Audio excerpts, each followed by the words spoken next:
खुश रहने के लिए दो चीजें अपनी लाइफ में कंपलसरी कर लो।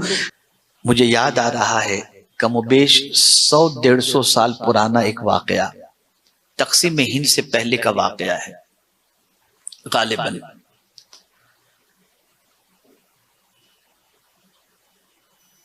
यूरोपियन कंट्रीज से किसी एक कंट्री से एक कपल हिंदुस्तान आया, एक होटल में उन्होंने क़याम किया और उसके बाद मुंबई की सरजमीन पर मुख्तलिफ इलाकों का उन्होंने दौरा किया, विजिट की और सब अच्छे अच्छे इलाके देखे, घूमने के इलाके देखे। उसके बाद गाइड से उन्होंने कहा कोई ऐसी चीज जो रह गई और हम न देखे हो हमें बता दो। तो उसे एक झोपड़पट्टी के बारे में गाइड ने बताया कि ये झोपड़पट्टी एशिया की सबसे बड़ी झोपड़पट्टी है, वो तुमने नहीं देखा।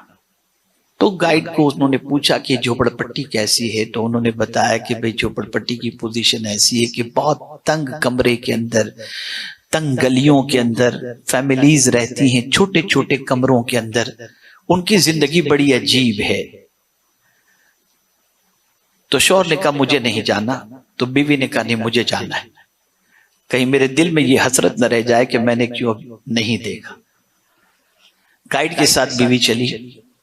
जैसे झोपड़पट्टी में एंटर हुई तो आप जानते हैं कि स्लम एरिया के अंदर इतनी तंग गलियां, बच्चे पेशाब कर रहे हैं, अंदर कमरे के अंदर लोग बनियान उतारे लुंगी के अंदर पड़े हुए हैं, गर्मी हो रही है, अजीब सिचुएशन होती है। आप जानते हैं मुंबई के रहने वाले, मुझे बताने की जरूरत नहीं है। अब वो औरत गलियों से गुजर रही है तो देख रही है किसी का चेहरा उतरा हुआ है, किसी का चेहरा कैसा, पर्दे तो अभी गर्मी की वजह से लगे हुए नहीं, तो घर खुले हुए हैं और सब। एक घर की पोजीशन ऐसी थी कि वहां एक खातून मुसल्ला बिछाकर नमाज पढ़ रही थी, पर्दा थोड़ा सा हटा हुआ था। वो औरत जो क्रिश्चियन थी वो वहीं खड़ी रही और सोची जरा ये नमाज पढ़ ले तो मैं इससे कुछ पूछूं। गाइड से कहा कि ये फ्री हो जाए तो मुझे इससे कुछ सवाल करना है। कहा ठीक है। वो जैसे ही सलाम फेरी तो सलाम फेरते ही जो है वो गाइड ने उस खातून से पूछा कि क्या पूछना चाहती हो। बोले मैं इसके चेहरे पे सुकून देख रही हूं, तो सिर्फ ये जानना चाहती हूं कि जितना इसका कमरा है उससे कई गुना बड़ा तो मेरा बाथरूम है, लेकिन मैं परेशान हूं इस तंग घर के अंदर इसके चेहरे पे जो सुकून नजर आता है वो सुकून हमारी जिंदगी में नहीं है। तो आखिर क्या इसके दिमाग के अंदर चीज है जिसकी वजह से वो इतनी मुतमईन है और इतनी खुश है, जरा इससे पूछो। जब उससे पूछा गया, गाइड ने जब पूछा, अब उसका जवाब सुनिए। वो कहती है देखो ऐसा है कि बंगलों में भी अगर कोई रहे तो भी उसे मरना है, फ्लैट में रहे तो भी मरना है, और मैं झोपड़े में रह रही हूं मुझे भी मरना है। असल खुशी दुनिया की नहीं, तवज्जो चाहूंगा, असल खुशी दुनिया की नहीं। अब तुम जानना चाहती हो कि मैं क्यों खुश और मुतमईन हूं। रीजन सबसे बड़ा ये है कि मुझे अल्लाह ने ईमान की दौलत अता की है, मरूंगी तो अल्लाह मुझे जन्नत की नेमत अता फरमाएगा। उस परमानेंट खुशी के तसव्वुर ने मुझे यहां पर मुतमईन कर रखा है। ये एक चीज है, हमारे पास वो चीज मौजूद है फिर भी हम बेचैन हैं। हमारा दिल इन दुनिया की चीजों में लगा हुआ है, इन दुनिया की अशिया में लगा हुआ है। इसकी मोहब्बत इतनी घिर चुकी है कि ये मिले तो खुश और न मिले तो खुश नहीं। खुश रहने के लिए दो चीजें अपनी लाइफ में कंपलसरी कर लो। जैसे हो अल्लाह का शुक्र, एक चीज, और जो हो उसे एक्सेप्ट करने की आदत रखो। जहां आपने आर्टिफिशियल चीजों से जो नहीं हो उससे शो करने की आपने कोशिश की, जिंदगी में कभी आप खुश नहीं रह सकते। ओरिजिनलिटी के अंदर अल्लाह ने सुकून रखा है, नेचुरल में अल्लाह ने सुकून रखा है, आर्टिफिशियल में कतई तौर पर नहीं रखा। इस चीज को समझने के बाद अब मैं एक ऐसी आयत की तरफ आपकी तवज्जो को मबजूल कराऊंगा जिसके अंदर आप समझ जाएंगे एक बड़ा अजीम तसव्वुर अल्लाह ने अता फरमाया है। बहुत सारे लोग बहुत सारी चीजों के मिलने पर या बहुत सारी चीजों से महरूम होने पर अफसुर्दा हो जाते हैं, उनकी खुशी रुखसत हो जाती है। कुरान और कुर्बान जाइए कुरान की इस आयत पर, एक साइकोलॉजिकल इंसान की तरबियत ये आयत कर रही है।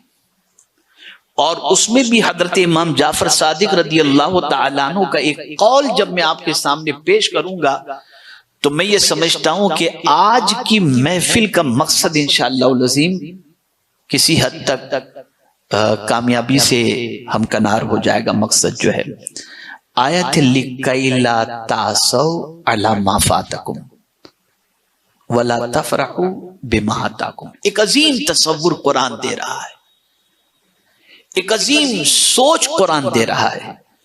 क्या सोच है? कुरान कह रहा है इसलिए कि गम न खाओ उस पर जो हाथ से जाए। मिसाल के तौर पर पहले अरबपति थे, अब हमारी पोजीशन ये हो गई, इस पर गम मत खाओ। क्यों? मैं इसका रीजन बताऊंगा। जो कुछ तुम्हारे हाथ से चला गया उस पर गम मत खाओ, और इसी के साथ साथ और उस पर भी खुश मत हो जाना जो तुम्हें अल्लाह ने दिया है। दोनों चीज कितनी अजीम कितना अजीम पहलू है। जो चला गया उस पर गम मत करो, और जो है उस पर खुशी मत बनाओ। तवज्जो चाहूंगा, एक ऐसा कानून कुरान दे रहा है जिस कानून को इंसान समझ ले तो मैं समझता हूं कभी उसकी जिंदगी में अफसुर्दगी, अपसेट और गमगीन होने का मामला नहीं हो सकता। जो चला गया उसका गम मत करो, और जो है उस पर खुशी मत मनाओ। इसकी तफसीर में इमाम जाफर सादिक रदी अल्लाह तआला अन्हु फरमाते हैं जो गया उस पर गम क्यों नहीं करना चाहिए? इसलिए कि तेरे गम से पलट कर वो वापस तो आने वाला नहीं। तेरे गम करने से वो वापस तो पलट कर आने वाला नहीं, तो क्यों गम करता है? जो जाना था गया, और जो तेरे पास है उस पर तू खुशी भी मत मना, इसलिए कि मौत इसको तेरे हाथ से छीन लेगी। जब मौत आएगी तो तेरे पास जो भी है वो सब मौत तो छीन लेगी, तू लेके तो कुछ भी नहीं जा सकता। आदमी कहता है ये मेरा बंगला, ये मेरी गाड़ी, अल्लाह फरमाते तेरा है तो लेके जा कब्र में। पता चला कुछ भी हमारा नहीं है, कुछ भी हमारा नहीं है। जो कुछ है वो अल्लाह का दिया हुआ है। अब आदमी कंफ्यूजन का शिकार हो जाता है कि यार फिर क्या, कैसे जिंदगी गुजारी जाए, खुश कैसे रहा जाए। बस एक हदीस अर्ज करता हूं, और मैं समझता हूं कि अगर इसे आपने जहन में महफूज कर लिया ना तो इंशाअल्लाह रब ने चाहा तो दुनिया में भी खुशी मिलेगी और आखिरत में भी खुशी मिलेगी। रसूल आजम सल्लल्लाहु अलैहि वसल्लम फरमाते हैं तुम्हें खुश कब होना है? हाय हाय सुभान अल्लाह, तुम्हें खुश कब होना है? हुजूर फरमाते हैं इज़ा सर्रत का हसनतुक, जब तुमसे नेकी हो जाए तुम खुश हो जाए। एक खुशी का दस्तूर सरकार ने अता फरमा दिया। और तुम्हें गम में कब गिरफ्तार होना है? फसाअत का सय्यअतु, जब तुमसे गुनाह हो जाए तुम गमगीन हो जाओ। खुशी हो जाए, नेकी हो जाए, खुशी मनाओ। इसलिए कि नेकी ऐसी चीज है जिसका फायदा दुनिया में भी मिलता है और आखिरत में भी मिलता है। नेकी इंसान के कल्ब को मुतमईन करती है। गरीब का माल खाने से सुकून नहीं, गरीब का पेट भरने से सुकून मिला करता है। आप अल्लाह का जिक्र करेंगे तो सुकून मिलेगा, गाने में सुकून नहीं है। आप किसी परेशान हाल की मदद करेंगे तो सुकून मिलेगा, आप किसी इंसान को परेशान करेंगे तो सुकून नहीं मिल सकता। जब जब अल्लाह का जिक्र करेंगे तो आपको सुकून मिलेगा। और बड़ी प्यारी बात मुझे याद आ गई, बड़ी प्यारी बात, खुशी वो है, खुशी वो है जिसे याद करके भी खुशी हो। आप हज करने गए, वापस आ गए, क्या कहना, क्या अरफात का मंजर था। याद आ गई वो चीज, फिर भी आपको खुशी हो रही। यानी वो काम जिसके करने के याद आने पर भी खुशी हो, हकीकी मानों में वो खुशी है। तो ऐसा काम इंसान दुनिया में करे ही नहीं जिसके करने का याद आते ही अफसोस हो, मैंने ऐसा क्यों किया। ऐसे काम करो कि जब वो काम भी याद आ जाए तो तुम्हें खुशी नसीब हो जाया करे। यह सबसे अहम खुशी है, यह सबसे अहम खुशी है। मैं ये न करता तो अच्छा था, लेकिन मैंने ये किया।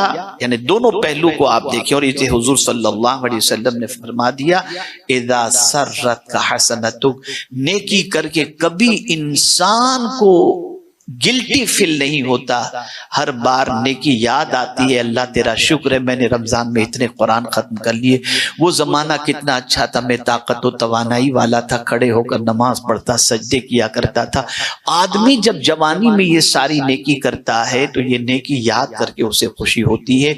मुझे अफसोस के साथ कहना पड़ता है कि बहुत सारों की सोच गुनाहों की वजह से इतनी खराब हो गई, इतनी खराब हो गई, इतनी खराब हो गई कि अब वो गुनाह को याद करके सोचते हैं वो कॉलेज लाइफ के गुनाह कितने अच्छे थे यार जवानी में, अब तो देखो कितना टेंशन हो गया।